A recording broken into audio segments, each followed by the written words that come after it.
Good morning, ladies and gentlemen, boys and girls, event professionals across the Arizona Valley of the Sun. We are here to have some fun with Event Ensemble on the third Thursday of the month. Just a friendly refresher, we are activities for Event Ensemble the first 3 Thursdays of every month. First Thursday online, third Thursday online, always at 9. And now, thrilling, da-da-da-da-da-da, the second Thursday of every month is live and in person.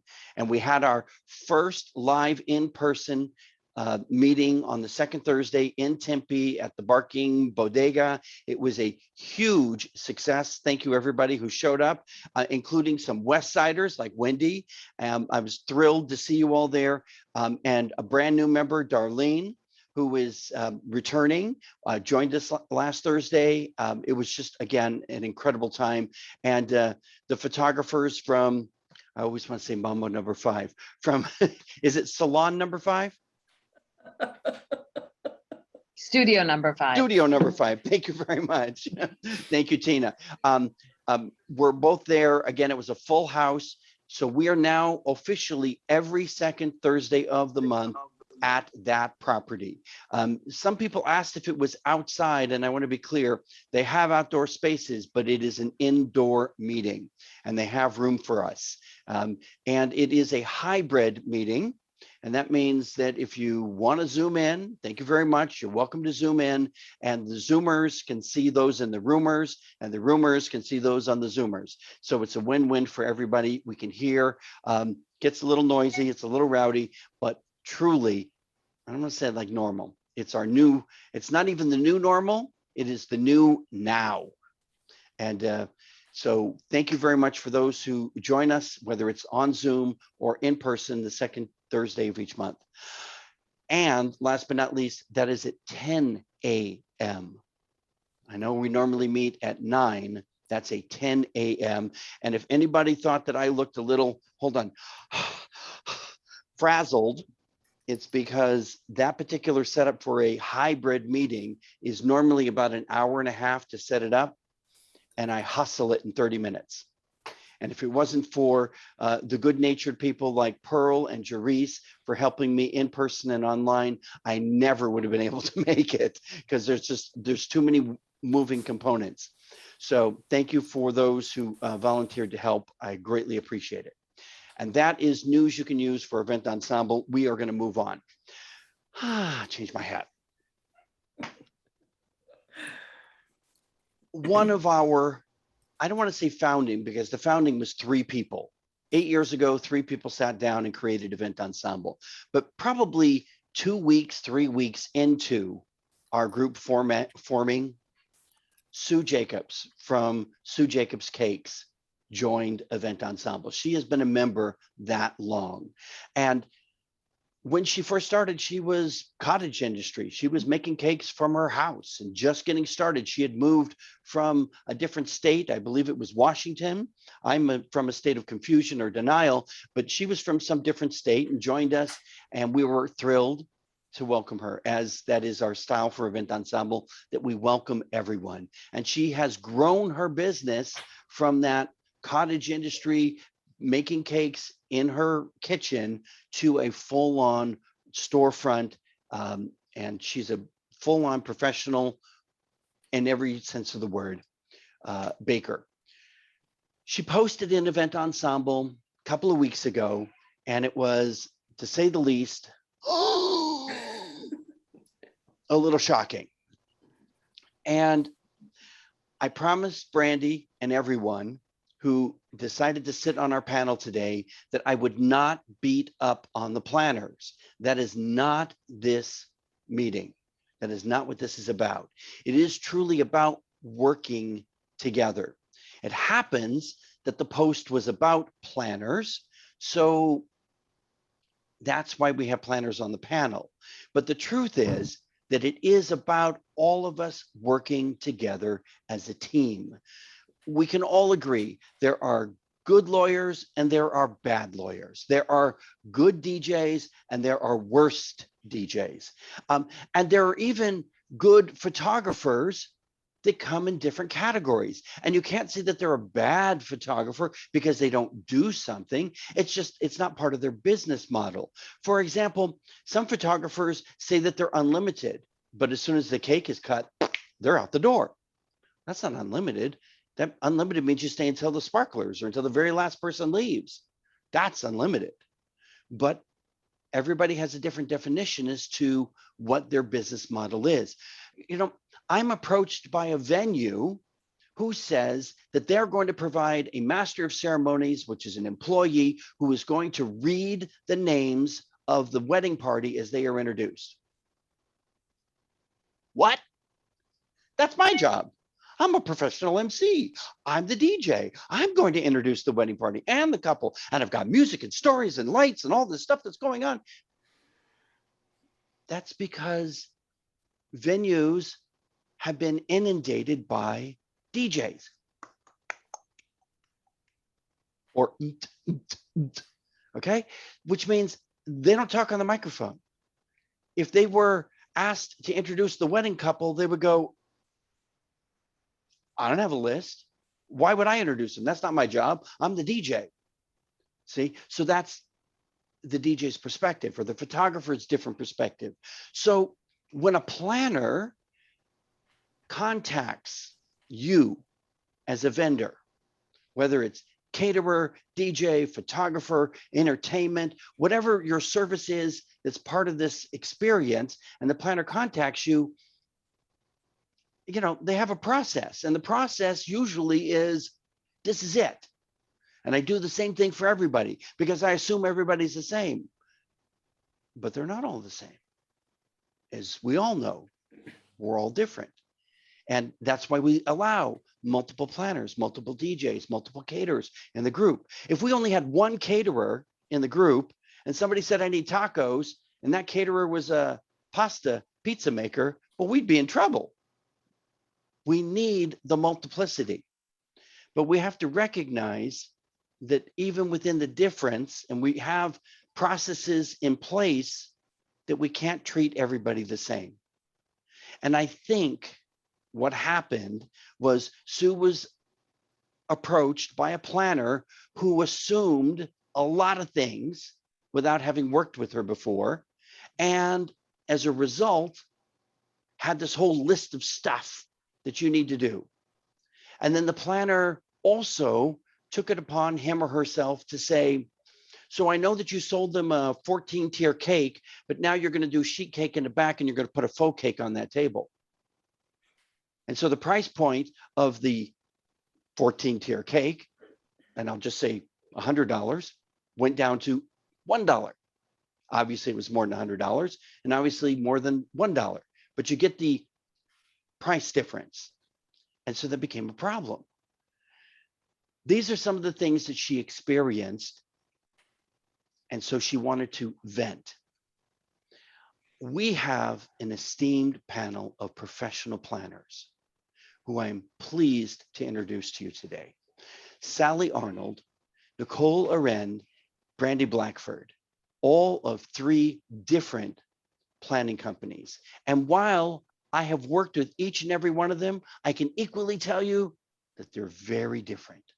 Their approaches, their style, and the manner in which they communicate with vendors and the way that they want you to do or not do something is, again, very different. There are some similarities, but their personalities dictate the different ways that they run their business. So Sally, because you're first to my right, tell us about your business. Well, last year was a big year for us in a funny kind of way, because with COVID, we decided that was the perfect time to rebrand. So many of you may know when I started out and when I first met most of you, including Scott, my business was Celebrations by Sally. And because of the growth that we've experienced into more than just weddings and social events, into the corporate world, we just felt like we weren't attracting, that our name didn't well represent all the different events that we did. So now we rebranded last year to Sally Arnold Events.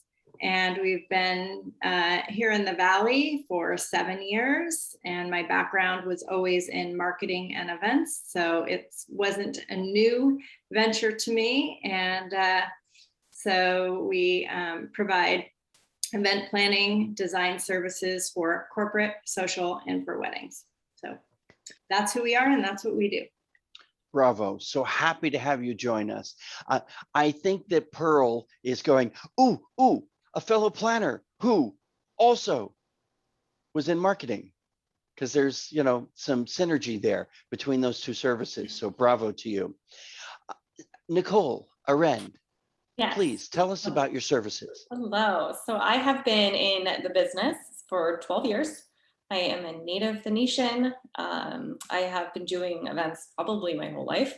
As I've grown, I've come to do higher end events. And so that's who my couple is. 50,000 plus is my ideal client. I usually don't take anything less than that. So I am very selective on what I do. And I think that's because I've grown to experience everything from the low, the new couple just doing day of to doing those, $50,000 plus weddings. So yeah, that's really who I am. COVID, really helped me change my business and me and really just focus on who my ideal client is. Excellent. And Brandy, Blackford. Good morning. So I have been planning for about 13 years. I've been, quote, full-time, although nobody would ever know. I actually have a corporate background. My degrees are in accounting and finance. So I was actually a corporate accountant for a very, very, very long time. And then I ran both my full-time job and my business at the same time for a number of years and went completely to the business about 6 years ago. But my clients never knew, because that was one of the things that was my goal, is that my clients always felt that they were the most important singular thing in my life. And it made it a little hard, but I learned a lot. And so I became a more logistical based planner. So I am more in the details and more about making sure that my vendors have exactly what they need. And then I support them just as much as I support and be an ally for my couples. So that's where I am and what I've been doing. Very good. Well, thank you, ladies, for joining us. As I mentioned, Alyssa will join the panel a little bit later this morning, and we'll allow her to introduce herself. As I know that planners, well, let me back up. Planners come in different varieties. For example, I know some planners, they're all about the budget and the timeline, and they don't even go to the event. They're just about budget and timeline. And then I know other planners that are all about that beautiful entrance that they've decorated, the decor, the thing that they've done, and that makes them a planner. But they have nothing to do with the timeline, nothing to do with any of the other services. They don't coordinate with the vendors or anything. And then I know some planners that are really, really hands-on. They're in your face all the time. Change the music. Move that decoration and turn this up or turn that over or move this over there, and that's at the wrong spot, and don't set up over there. So it's different for everyone. And I know some planners who also say, my client, not your client, right? And that means that anything that you do at that event goes through the planner, not the client. Sally, how does it work for you? I think that one of the strengths that many of us have is the power of being able to rely on the vendors that we work with at our events to do what they do best. Scott, you and I have had this conversation many times. Sometimes you'll say, well, what do you think about this one? And I if you ask, I'm going to give you my my input, but at the same time, one of my favorite lines is, I'm not the DJ. That's not my area of expertise. That's your area of expertise.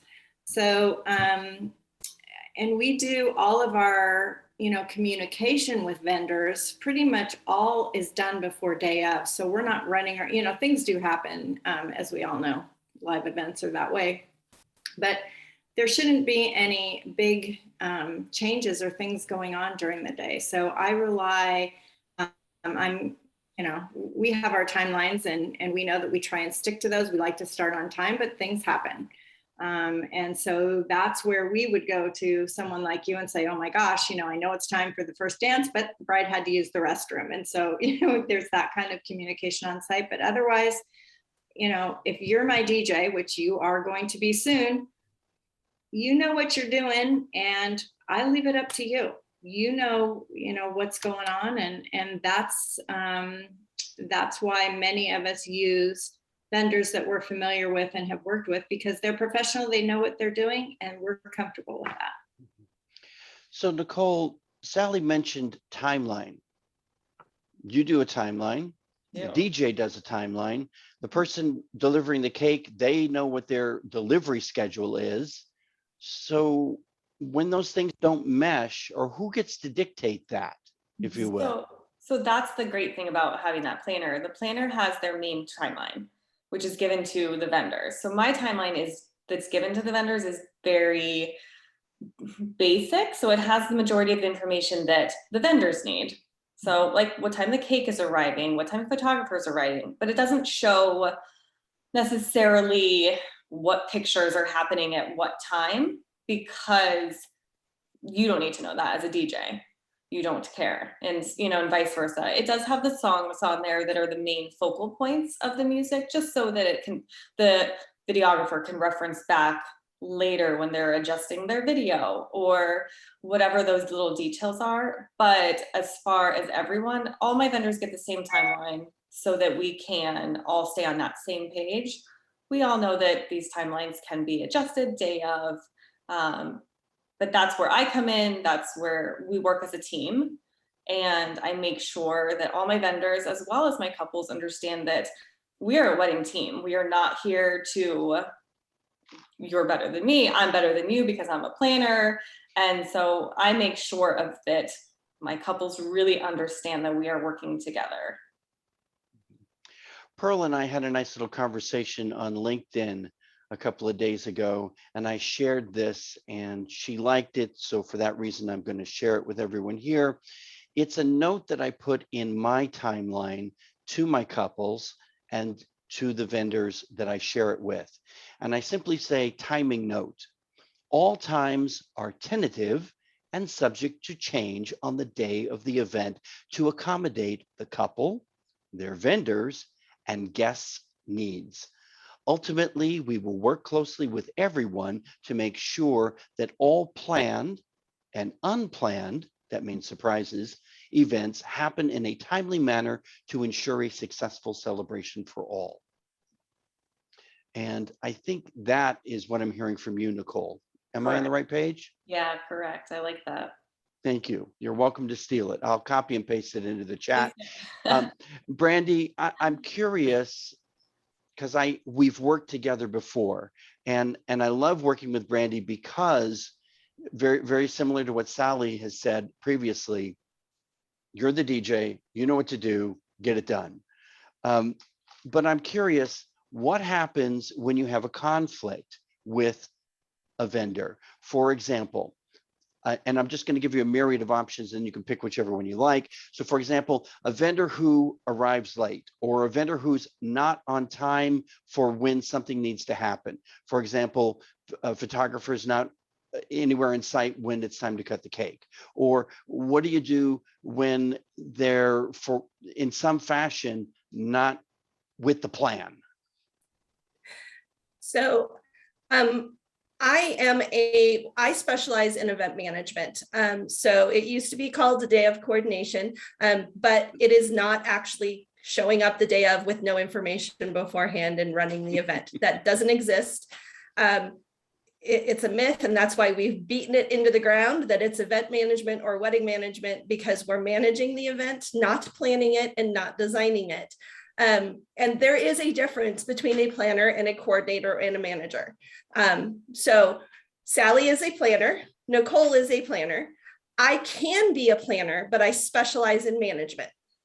So what that means is y'all already have your vendors. The couple already has their pro team or the majority of their pro team in place before they hire me.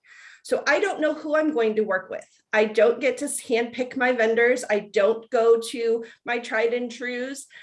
I get to work with a whole bunch of different people, and some of them are frienders and some of them are pros and some of them aren't ever touched a wedding before. And some have been doing it for 30 years. So I have to gather a lot of additional information because I may not have worked with you before, which is great and it's fine. But it's being able to do that flexibility the day of that all your scenarios put into play. So if you're going to show up late, I'm going to call you because that's why I want your day of contact number. And I'm going to say, hey, where are you? And figure out what needs to happen with that. Or if the photographer isn't where they need to be, then it's I'm walking over to the DJ and the videographer and saying, hey, we're going to be a little behind. We're just going to push this a little bit. Or if I have a couple who all of a sudden decides, you know what, we want to end 30 minutes early. So now we're pushing up the exit. We're pushing up the last dance.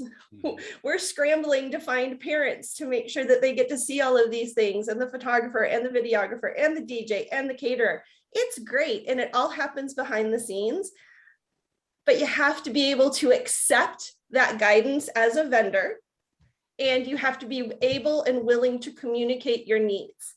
So none of us, the 3 of us on the panel and the 34 of us online right now, none of us can be successful if we don't communicate our needs, our wants, and our desires with the overarching of this is team couple. So we are here for the couple, not for me. And if you have a big ego and you can't play it with a team, don't be part of a wedding.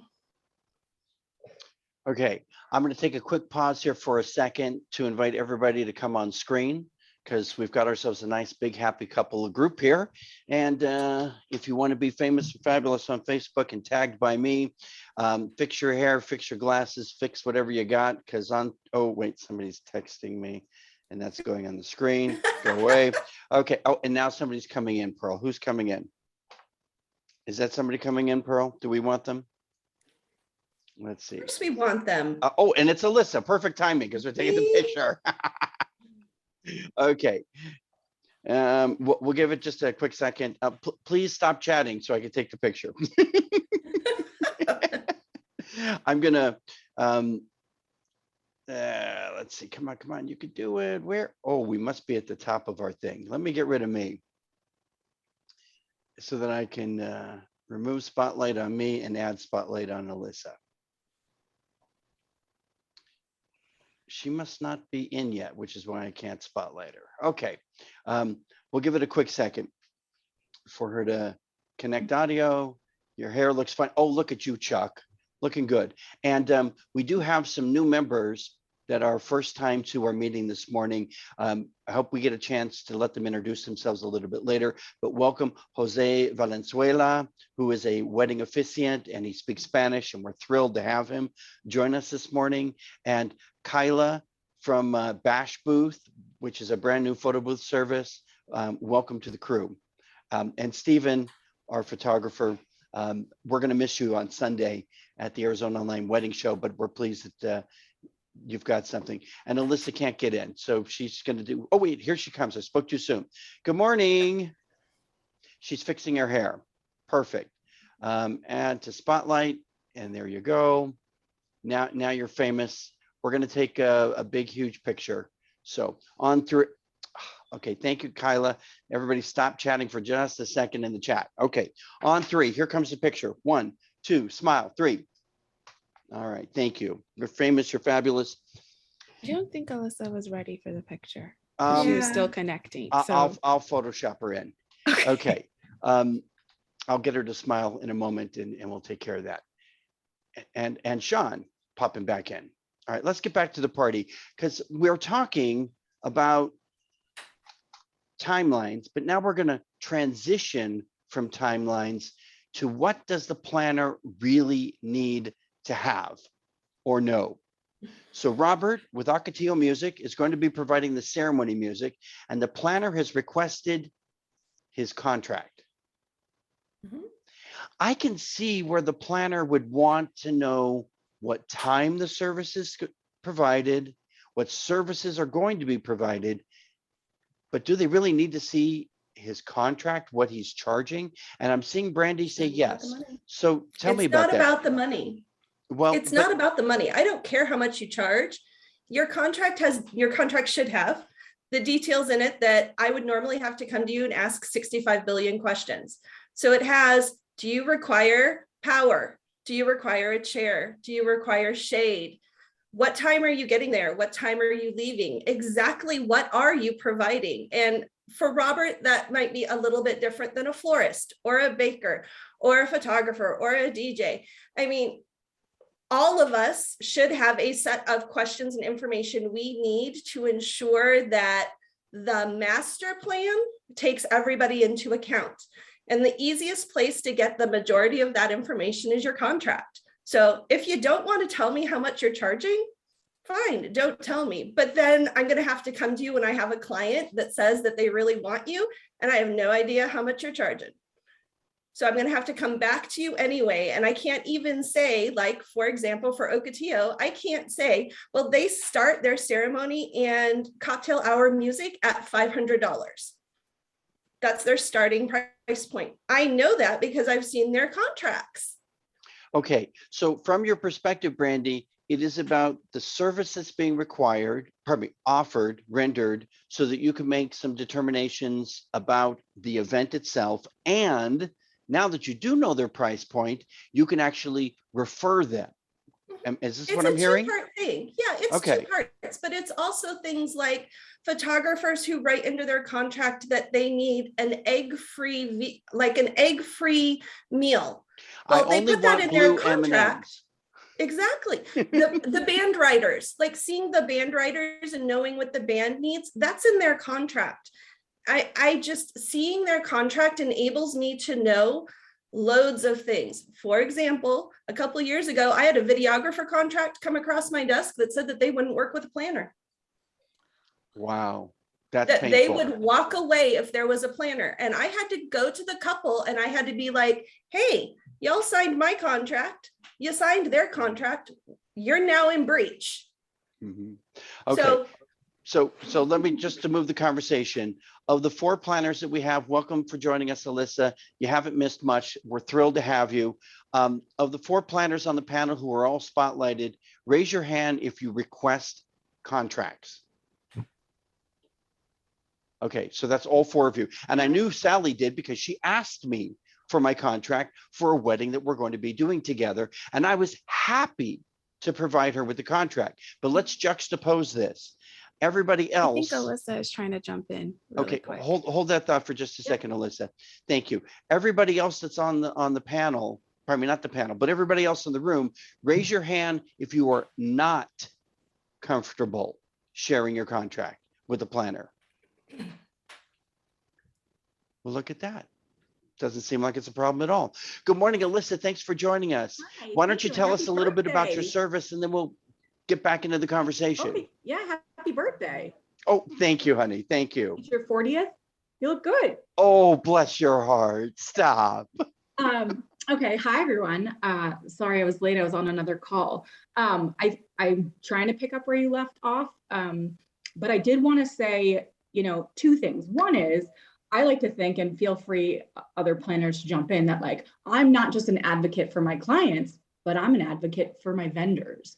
And so by having your contract, hopefully I can even negate some of your work, because if a client has a question and I have your contract, perhaps I'm able to answer it for them. I'm here to help. I'm here to help them, and I'm here to help you. Whatever we can do to make this an easier process is certainly something I want to do. So I typically, I don't do weddings, but I do a lot of corporate events and a lot of special occasions. And I'm on the fence of whether or not I want to do month of. I don't do day of, I'll do month of, because I don't want to walk into an event where I don't know the vendors and I don't have a good feel for what's going on and what my client's vision is.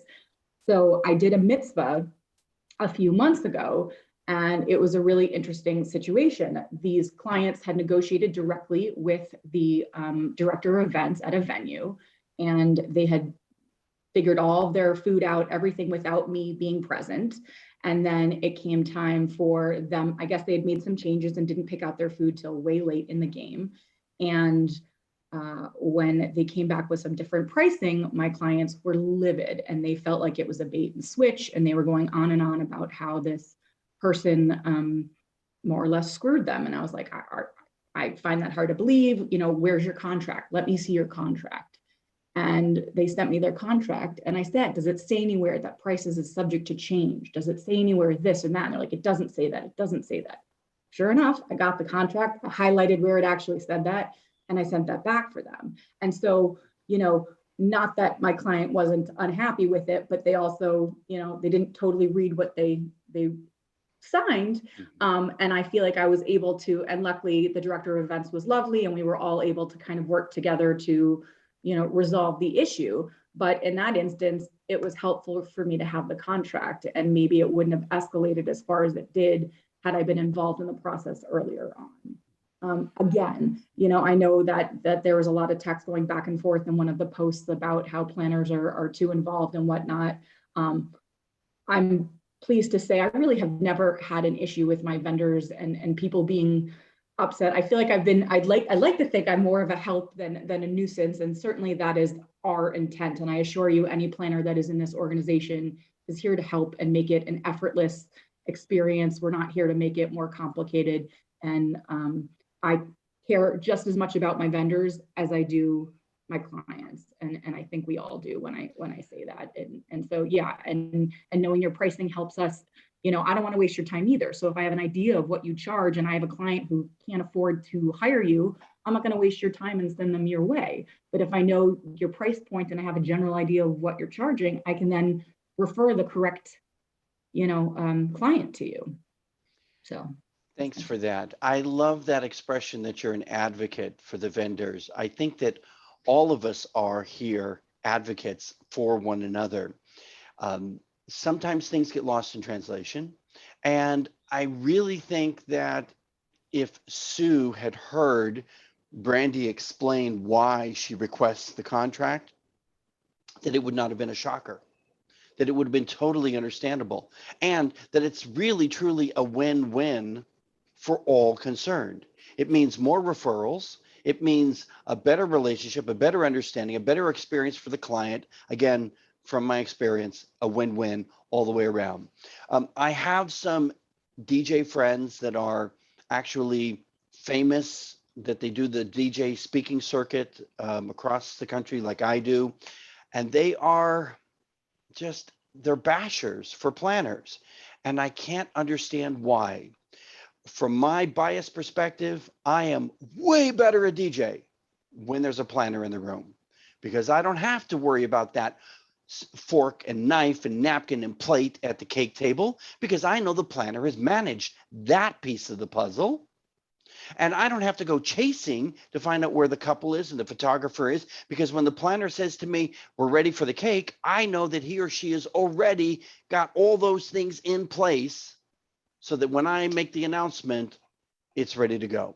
Same thing for the father-daughter dance. I mean, if I'm entertaining an audience, I have to stop that entertainment to go find dad and the photographer and the bride and get them into position and do all of that.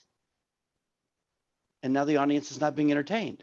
I mean, I could do it while a song is playing, but it's not the same as me being present and in the moment. A planner in the room allows me that freedom.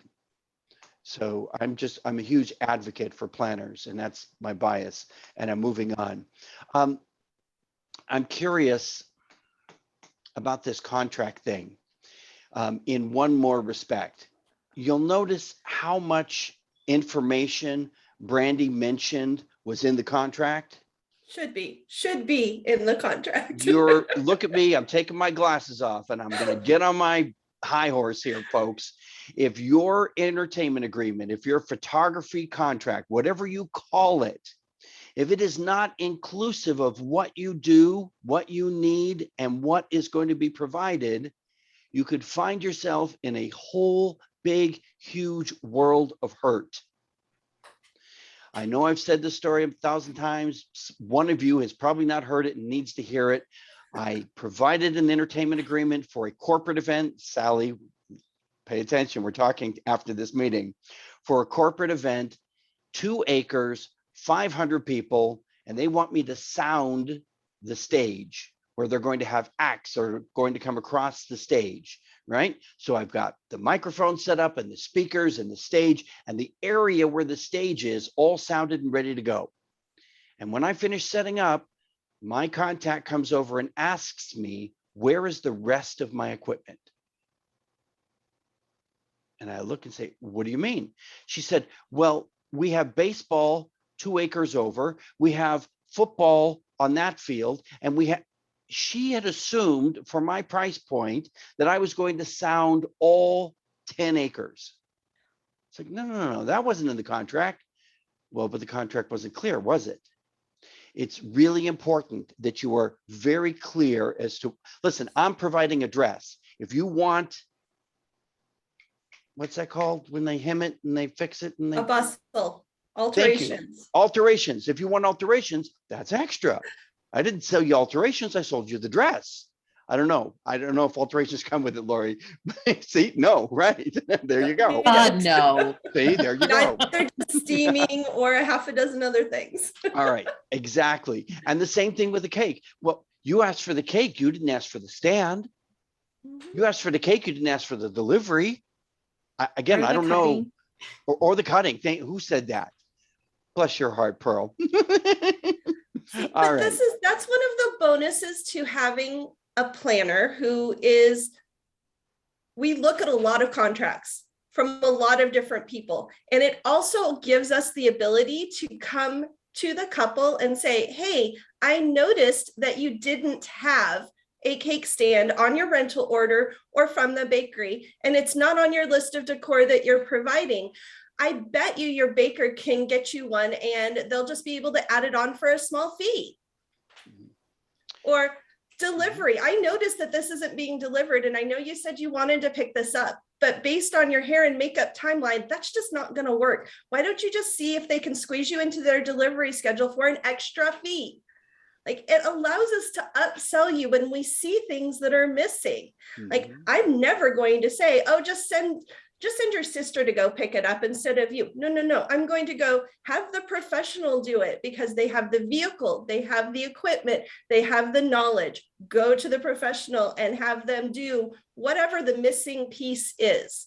Because I don't want to do it and I don't want to fix it. Like, if sister transports that cake and it hits the box, guess who has to fix it? Me. And I'm not a baker. So now I'm sitting there and I'm like texting people and I'm like, hey, take a look at this picture and tell me how the best way to fix this would be. Oh, just shove some flowers in it? Great. Are these flowers that I have poisonous? Because I don't know. Wow. Okay. Thank you, Brandy. All valuable information. And notice that if you allow the planner to maintain their good relationship with the client, that planner can be an advocate for you to sell something more, because now it doesn't sound like it's, well, you should really have the uplights. That's you talking. But when the planner says, you need some color in this room, some uplights to really help, and Scott can get those for you, well, then all of a sudden it's not me selling it, it's the planner who they trust and value their opinion of that's making that suggestion. Makes all the difference in the world. I'm getting nods. So I'm curious, Nicole, bringing you into the conversation, it's about timing. The photographer is only scheduled until 9. And you don't find this out until, for whatever reason, until, the last minute. So the couple's not in a hurry. The room and all the other services are not in a hurry, but now the photographer is leaving at 9. Are you going to augment the whole schedule? So what I would do, depending on when I found out about it, so depending on when they were hired, when I was hired, photographer was hired, depending on what contract says, that's where I would come in and either give them an option to adjust the timeline from the start time so that, if they wanted them to end for a grand exit, we could adjust the timeline from that perspective. But if they're like, no, we have to start at 10 a.m. and we now have to add more time to the photographer. So we just find out how much that's going to cost to add additional time. And that can happen the week of. I mean, things like that do come up. We try not to. Obviously, that's what a planner does, is try to avoid any of those situations so that timeline is complete, hopefully the week before, and we can avoid that. I'm not throwing photographers under the bus or any other service. I hope I'm equally opportunistic, but at the wedding on Saturday, the photographer tells me early in the afternoon that he is there all day long. And so I don't have to worry. I don't have to rush. He's going to be there for every picture that's necessary. And when it comes time to cut the cake at 9 o'clock, he is nowhere to be found. I look to the caterer and I say, have you seen the photographer? And she says, yeah, he's at the bar. At the bar. So these pictures I snapped as a last minute.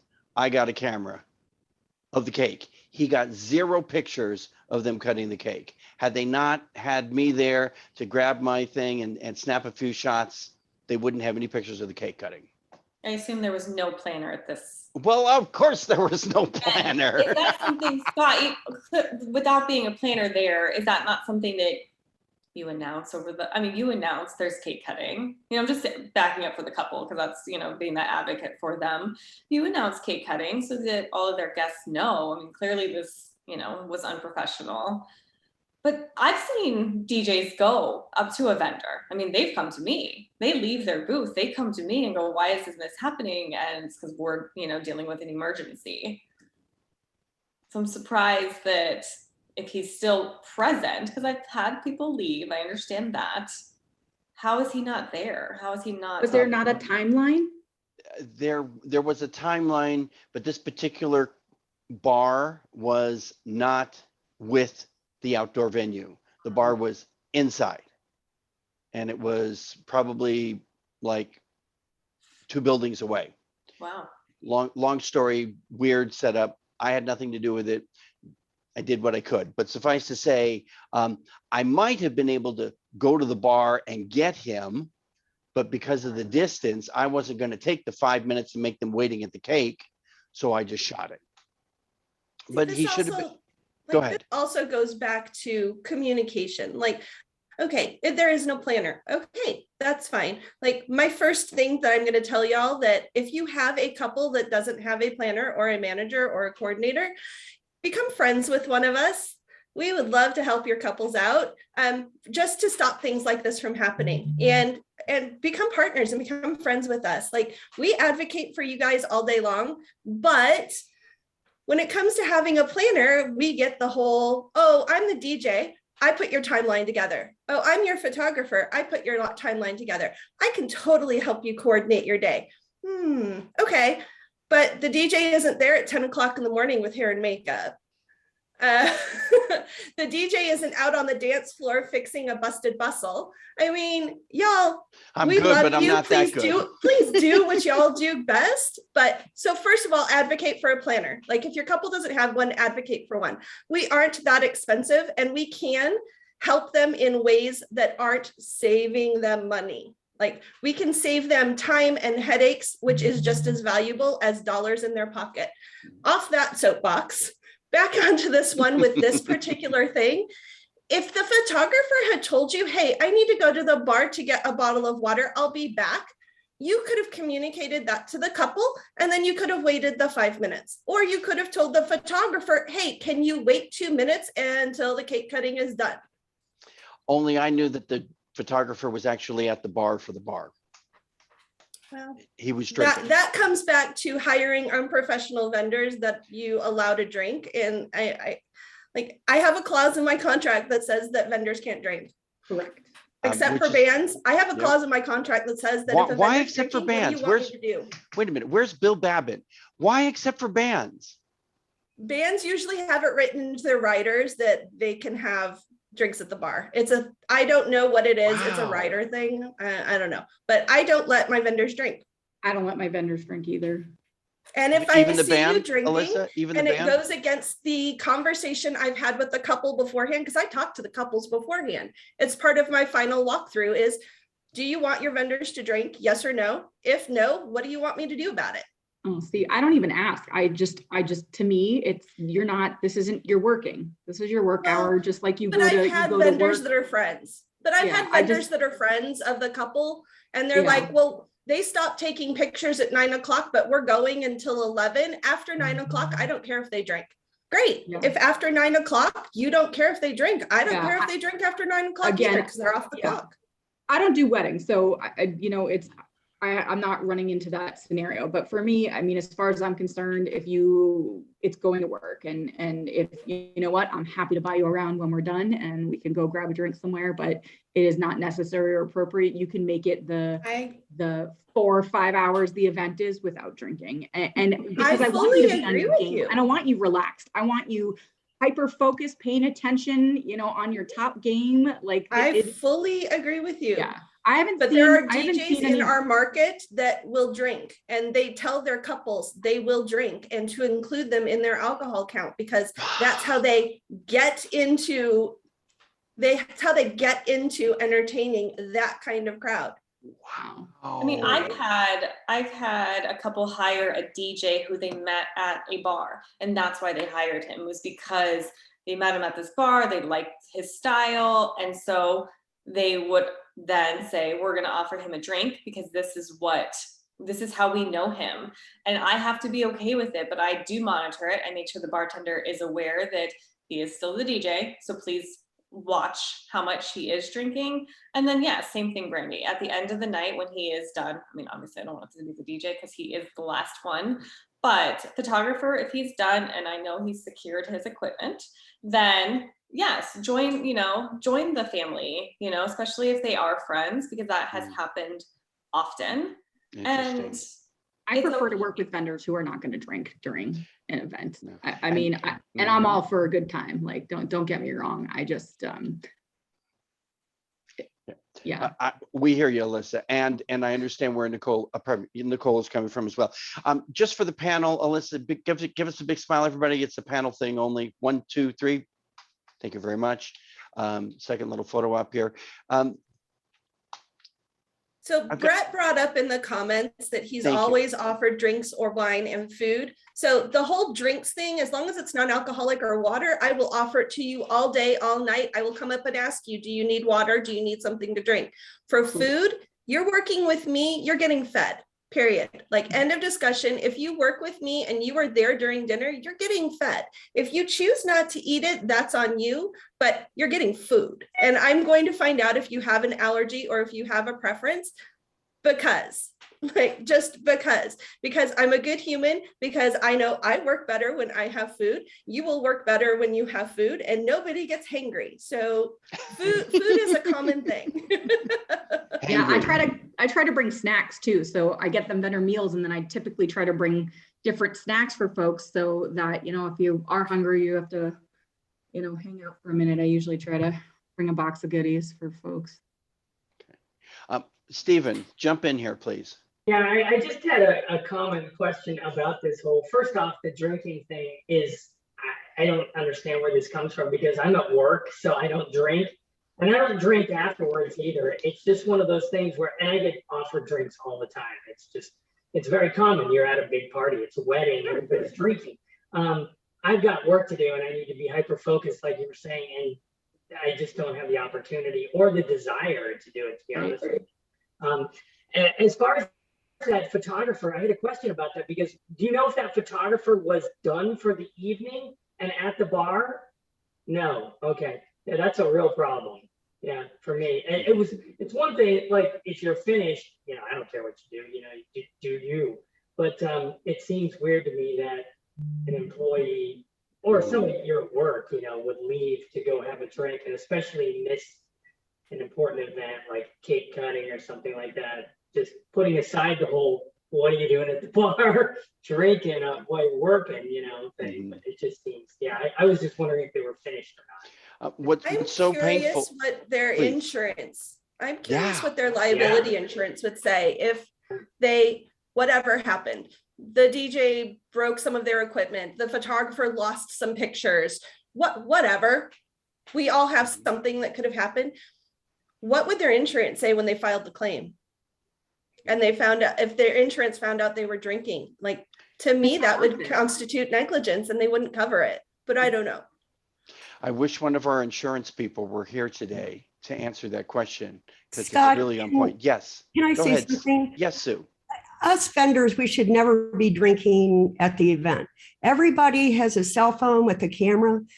Everybody's snapping pictures. If something goes wrong, and as a caterer, let's say we miss something, they're going to get that picture. Somebody's going to post it or something and say, well, of course they missed it because they were drinking, and you don't have anything. It's just avoid it altogether. You're hired for a job. Don't drink. I didn't mean to I go open so Pandora's far as box to- with the drinking. Like, Go ahead. I'll ask the bar, can I have the bottle of water so that can I have the bottle of water? Can I have the can of Sprite? Yes. So that there is no mistaking what I'm drinking. Yes, because if it's a Yes, glass I and will it's drink clear, all it night could long to be- stay hydrated, but I want the water bottle. I want the Mhm. Sprite can. Like, I want, like. I see you, Lori. Hang on. That's okay. Okay, Lori, jump in. Just before the event, also when you're sending brides out to shops or to wherever they're going, I have to have a liquor license to serve champagne. I cannot serve champagne unless I have a liquor license. So I get brides who tell me, and it's nobody here, but they say, oh, their planner wanted to know if I serve champagne. Now, I don't know how much I believe that, but it's also the same thing. I don't want them getting drunk in my store.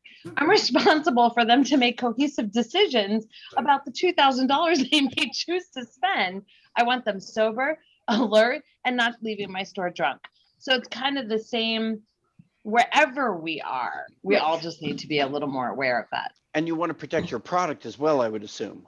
Oh, well, that's a whole other story. They come with the big Starbucks to go bridal gown shopping. I'm like, Yeah, leave that at the counter. Hey, Scott, I just wanted to make sure Brett got his either question or comment answered because he had raised his hand a Oh. while back. Oh, yeah. Thank you, Pearl. You're really helping me out here. Yeah. Brett, please. Oh yeah. Well, there's,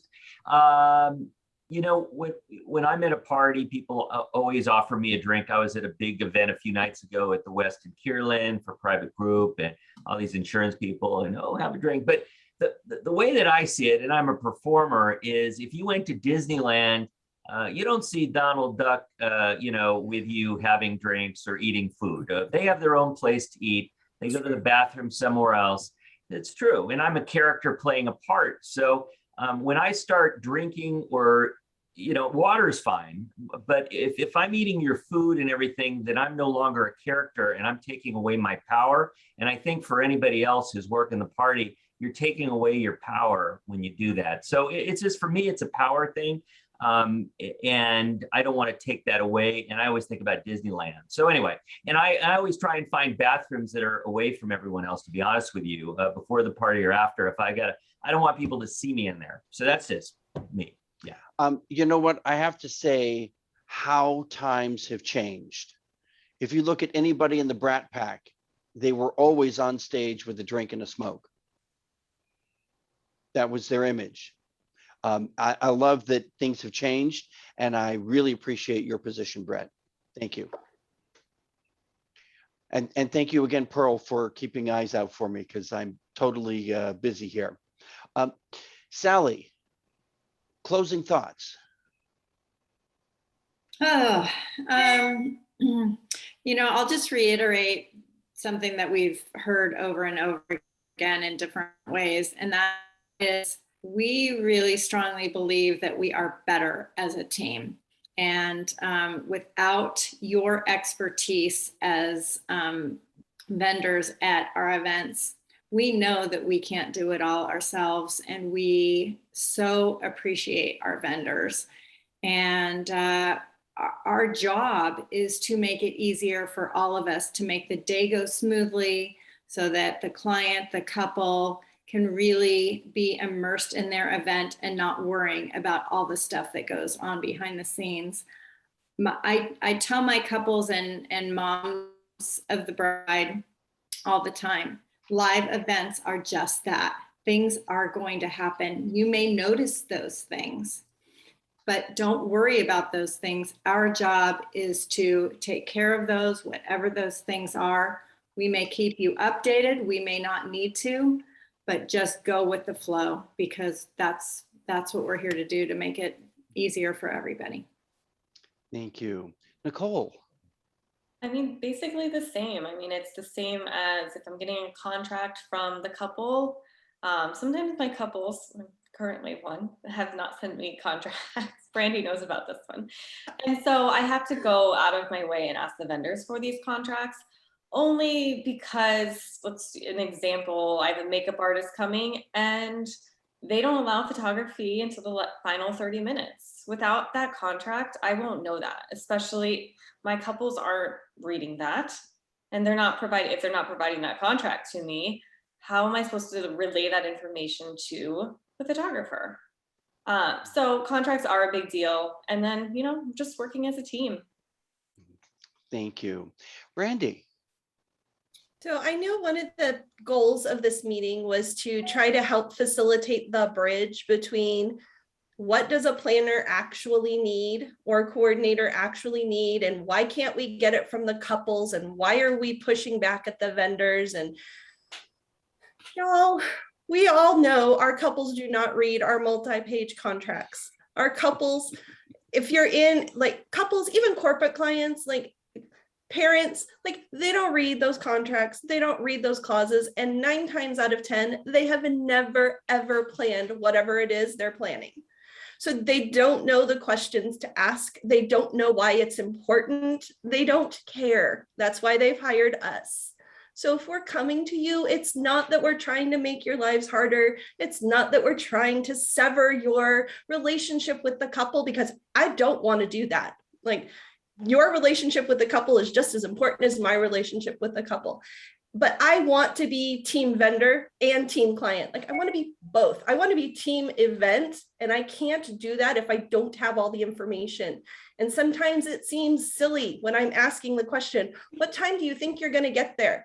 But the example I put in the post was, if the baker is putting the flowers on the cake, that means the florist has to be there first. If the florist is putting the flowers on the cake, that means the cake has to be there first. Like, but you two aren't going to talk to each other. The florist and the baker typically don't talk to each other. That's my job, is to facilitate what needs to happen when. But I try to be that person that says, how can I help? What can I do? How flexible can I be? If you tell me you can only be here between X and Y, we will make it happen. Let me be your advocate too, and just understand I'm not asking questions to make your life hard. And if it's easier for me to reach out at the beginning versus the month before, I can do that. But typically I've found in 13 years, y'all aren't thinking about that event 3 months before, 2 months before. Some of you aren't even thinking about it a month before. You've signed the contract, you've shelved it, you've put it away, and now you're not reaching out until 3 weeks before, 2 weeks before, the week of. No. So I'm the exception on that for sure, because I'm talking to you right now about a yes, January I know you event. are. And I'm telling you, I don't have information 4 months out. I'm sorry. But and to top all of this off, like, the venues are starting to require things further and further in advance. So it isn't necessarily me trying to be a control freak. I don't like being a control freak. That's not why I'm a planner. I like details. I like organizing. I like being in the mix. But if a venue tells me in their contract that they need a timeline by 45 days out, I have to fulfill that contract. So I need information. So I'm sorry that if we're asking and it feels like we're bugging you, but we're not. I'm sorry. Thank you, Brandy. Always appreciated. Alyssa, thank you for joining us. Closing thoughts. I think that for me, I mean, obviously everything all the other planners have said, but the other thing I want to kind of hone in on is, if you feel like your planner is out of place or is doing something that's making you uncomfortable or causing frustration, speak up. call me, tell me, hey, I'm feeling overwhelmed, you're asking too much of me, whatever it is, like communicate how you feel so that we can work together to resolve it. I am only as good as you know, my clients and my vendors are. And to me, at the end of the day, it's all about communication. So if there is something going on, speak up. I think that's really important to know, is that at the end of the day, we're all in the industry of service and we're here to provide it for both the vendors and the client. So Bravo, bravo. It is about communication, no doubt. And I love the fact that Nicole referenced that Brandy knew about the event she was talking about, or the vendor that she was referring to. It's not uncommon for planners to talk amongst themselves, just like DJs do, or photographers do. They know all of us and we know all of them. It's a small world, folks. So play nice in the sandbox. And I'm pleased to say that Event Ensemble members 99.99% of the time do play nice in the sandbox. I can't thank the panel enough. I actually have a small request, if I may. Planners, I have an off the topic question for you. If you can stay for after the meeting, whether you were on the panel or not, because I know Jerice and a few others, Nikki, are planners. I would love to get your 2 cents if you're willing to stay a few minutes after the meeting.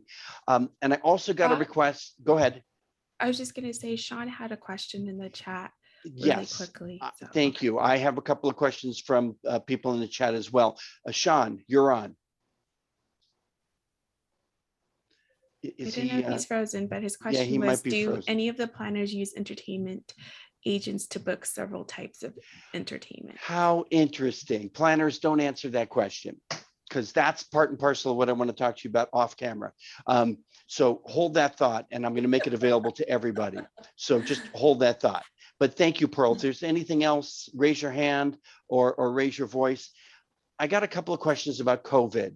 It's a huge, huge topic. I don't think we can discuss it in 2 or 3 minutes, but planners, are any of you doing anything specific about COVID right now?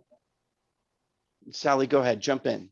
So we redid our contracts last year during COVID just to update our verbiage to make sure that our attorneys had the right things in there. So we did that. And I have a conversation with my clients all the time now because of COVID to ask what their comfort level is. I have a wedding, not this weekend, but next weekend. They're requiring all guests to be vaccinated, and they're requiring all guests to be masked unless they are actively eating.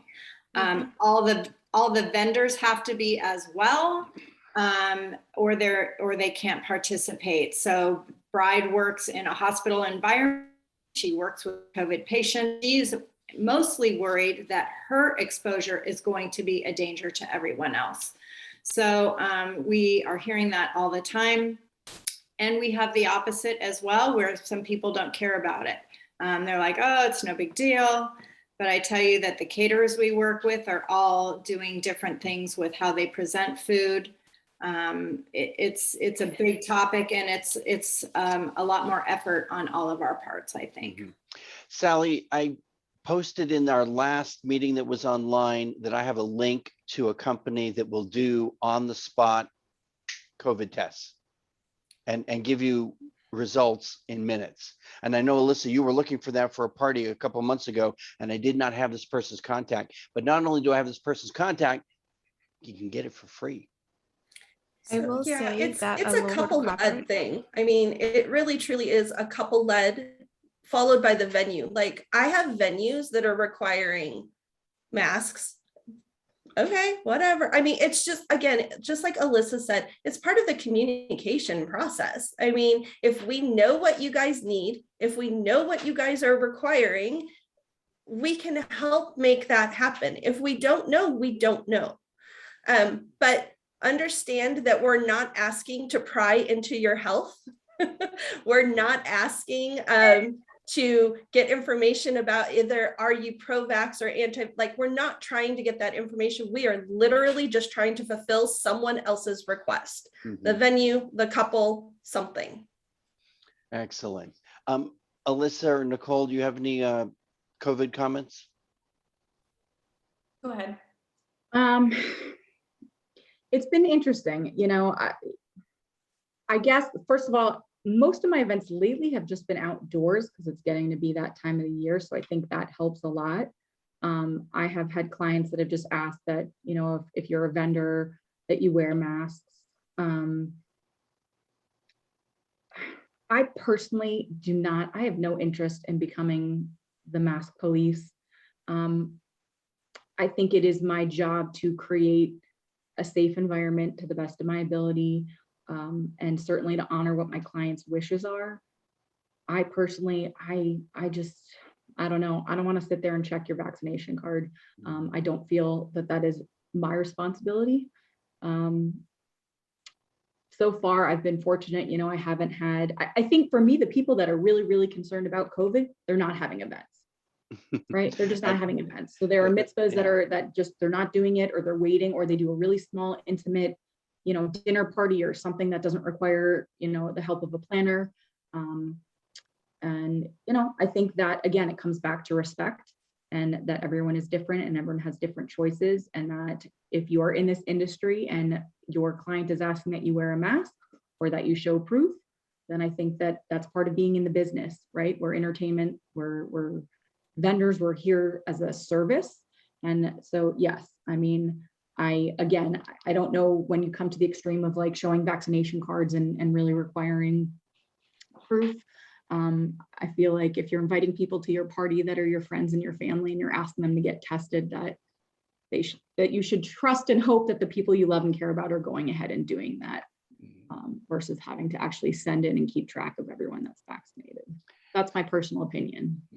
Pearl, I saw your hand up. Hang on one second. Nicole, you're nodding. Anything to add there? Say. Yeah, I mean, my couples, my clients have not had any requests due to COVID. Pearl, sorry, Nicole, you're good? I'm good, yeah. Okay, thank you. I would not want to be a rude moderator. Pearl, please. Oh, I was just simply going to say that from a corporate standpoint, back to, I think Brandy was the one that said it, that a lot of venues are asking for that, and you have to have had your either vaccination or a negative test, and it has to be 72 hours. So I only say that for, especially on a corporate side, if you're doing those types of events, an on the spot would not work, because they're requiring it to at least be 3 days. And that's what I've been seeing across the nation as I've been planning and coordinating events that way. I think too, a lot of the corporate ones have mandate that they have to be, like one of my main corporate clients, it's mandated now. And I think they actually have, he's like, it's pandemonium, but they have, if you're not all vaccinated by a certain date, they're not even working there anymore. So, it's starting to kind of do the job for us in that sense. Jump, Lori. I see you're chomping. I know, I'm like, sorry. I'm ready. This is a huge issue. Can we just talk about supply chain issues and how, I know we're all being affected in some way, shape, or form, but we're not all being affected in the same way.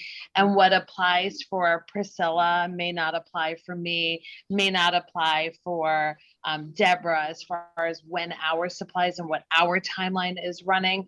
That's a huge thing for all of us. So I'm asking if we can all work together. If you're not sure what the timeline is for bridal gown shopping or mitzvah dresses, hey, hit me up. I'll be happy to let you know. But there are people. Tell us. It really, honestly, it's a crapshoot. I've doubled my inventory because I am prepared to sell off the rack. This is not going anywhere anytime soon, and it's not getting better. So I personally, on my industry, it's going to be at least another 6 or 8 months before we can get out of this. So when I have people who come to me on Wednesday for a mitzvah on Saturday because they can't find anything, this is why you can't find anything. And my shipping costs have increased 300%. So my vendors are charging 300% more for a dress that used to cost maybe $40 to ship. So we're all different. Hit me up. I'll answer any questions, but I'm not going to assume that I know what your delivery and supply chain issues are. I will gladly ask you guys. So in stock and off the rack is better under the Well, current that's what I'm circumstances. doing. I have brides who are getting married in December and they don't understand. Even May, these May brides, they need to get on this now. Wow. Like now. Please don't Wow. wait. It's not Please don't panic wait. buy. It's just we have to educate. You know, I'm like Brandy. I like to educate. This is why we do what we do. But I'm not going to assume I know what your timeline is. And I was hitting up Priscilla. I don't know where she went, but you know, She's she there. can't get powdered sugar. I didn't know that. I didn't know that. Wow. So we're all affected differently. This is really a big deal. It's not going anywhere anytime soon. And it's Can for I add to that? everybody. Yeah, that's my point. It's for everyone. It's for everybody. Yeah. You can't get paper for invitations. Like Yep. paper, Yeah. like you can't find paper. It's across the board to the point that I strongly encourage every single couple. And when I see them on the boards, because I'm part of a number of Facebook groups, whatever you're thinking about buying, do it now. I don't care if your wedding's a year out, do it now. Like, okay, you want a wedding dress? Great, go buy it now. But I want to lose weight. You can get a seamstress to do the work. Go buy your dress. I love you, Brandy. Go now and do all of these things, because if you don't, I want to wait to secure this vendor, blah, blah, blah, or I want to wait for catering, or even like I get this question all the time. Why is my catering bill going up? Supply chain. We can't get this anymore. Or if you can, you're paying a premium. Like, what was the article that came out about bacon? It's like 800% increase. Like, I totally feel that, because I look at the bacon that I buy and I'm like, wait, like 6 months ago, this was only $4 a pound and now it's $9.